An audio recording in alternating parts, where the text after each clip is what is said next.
Welcome to Visual LLC. Today's quick tutorial is how to record the performance of your Tableau workbooks. As you can see, I have a couple of workbooks I've been using here. To turn on the performance recorder, simply go to the Help menu, go for Settings and Performance, and select Start Performance Recording.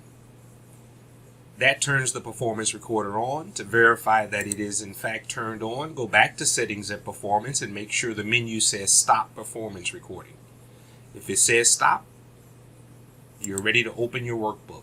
Open the workbook that you want to record the performance for. Once the workbook is completely open, go back to the Help menu, choose Settings and Performance, and Stop Performance Recording. That will cause Tableau to then auto-generate the results of the performance recording that you can then analyze for further action against the workbook to improve the performance of the workbook.